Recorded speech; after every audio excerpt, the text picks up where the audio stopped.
Hello, I'm Lucas Castle, and today we're going to be talking about how egg whites and eggs can start out as liquids and turn into solids through the process of cooking.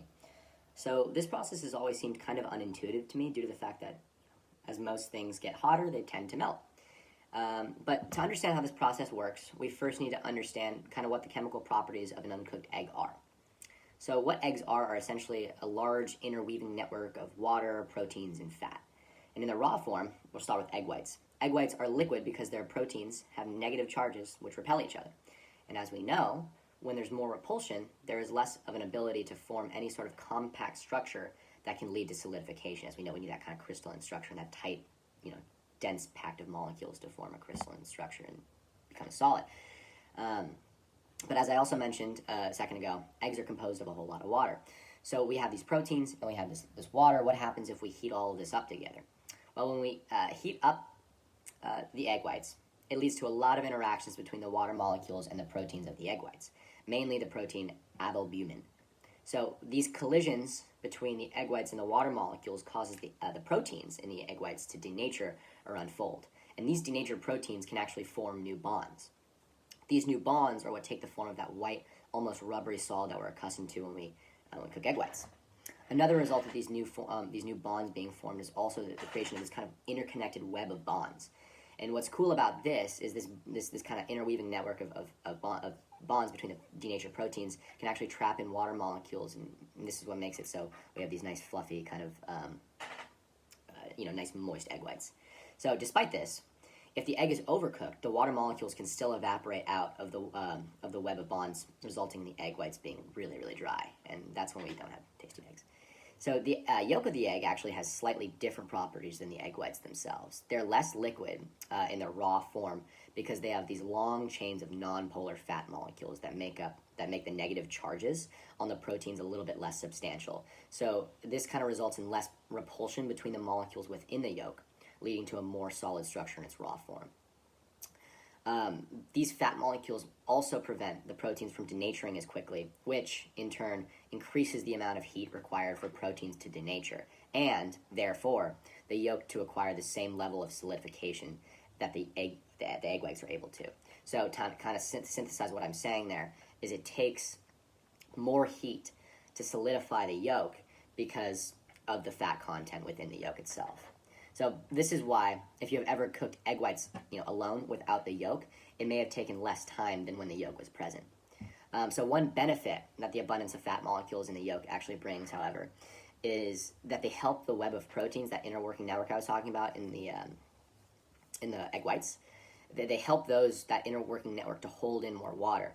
So when you even if you overcook an egg that has the yolk in it, that fat content is able to keep in more water, preventing your cooked eggs from being quite as rubbery if you overdid it a little bit.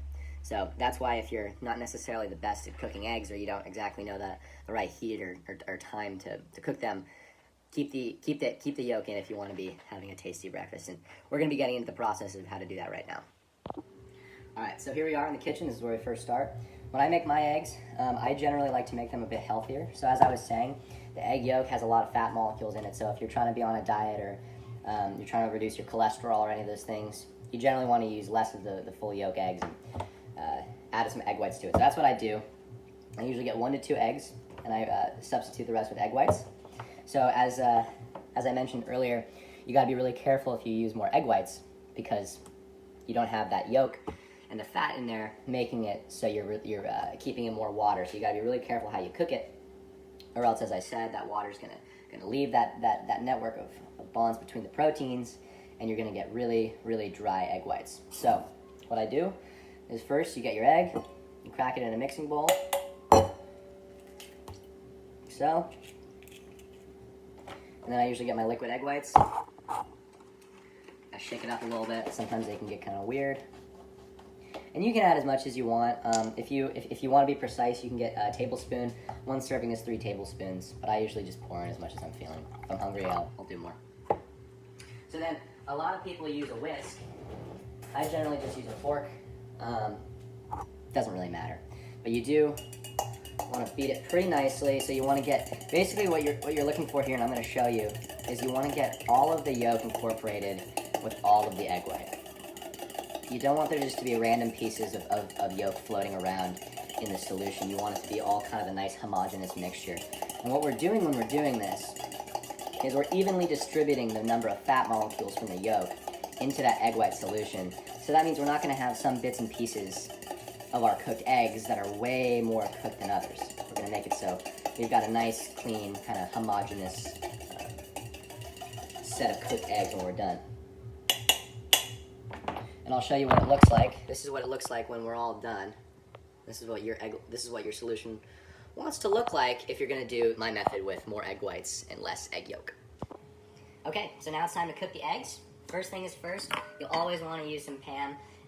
If you want to make them taste a little better, you can use some butter, but we want some non-stick over the pan to make sure we're not getting crusty eggs attached to the pan at the end. So you get a nice even coat all over the pan. Put it on the stove. And this is a little tip that I learned from Gordon Ramsay on a YouTube video. What you want to do is you want it to be at pretty low heat. So I'm going to show you. You light the stove, and I put it, especially with the more egg whites you do, I usually put it on like almost low heat. So as you can see, very low heat. I know it's backwards, but it's the dial's like right here. This is low, very close to the top. So very low heat. And what this allows us to do, as I mentioned before, is it allows us to kind of keep an eye on these eggs, make sure that not too much water is escaping, so we can have really nice soft moist eggs as opposed to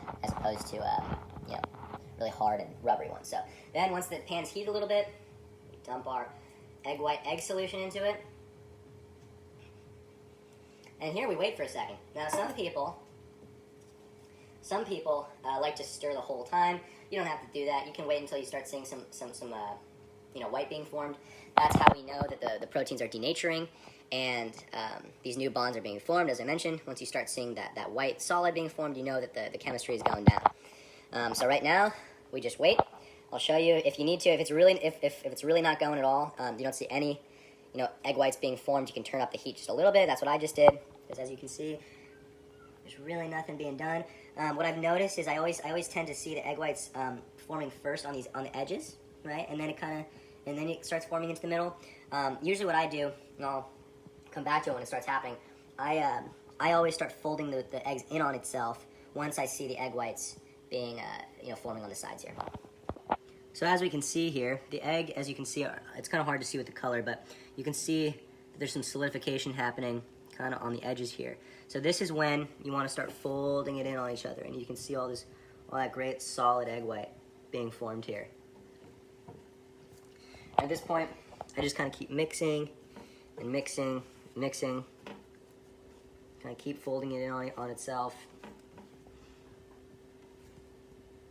If you want to make an omelet, you generally just let it sit a little bit longer. But yeah, so you can see, I just keep folding it in on itself. The yolk is keeping in a little bit more of that moisture, a little bit more of that water, so we're going to have some nice soft, moist eggs. They're going to taste really good. And then another thing is, you got to take it off the heat before you think it's done, because this pan is still hot, and it doesn't require too much heat to cook these guys. So what I'm saying is, it'll keep cooking even when you think it's done. Okay, so now as we see the eggs are all solidified. They're looking good, and at this point, if you want to eat them, you want to spice them up. I always do salt, do a little bit of salt, do a little bit of pepper.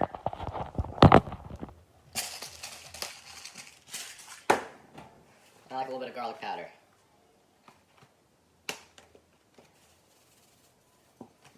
Okay, and now you want to fold it in on itself again, so you get every bite with a nice little set of spice. Again, you just all on the wrist. All in the wrist. And now, we plate it up. So this is the part you can be a little haphazard on. Just dump it on the plate there. Go to the fridge. This is a life hack if you haven't tried it yet. Get some sriracha.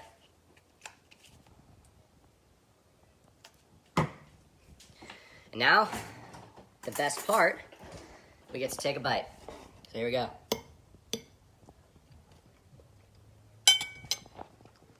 Yep, chemistry can taste pretty good. Thanks.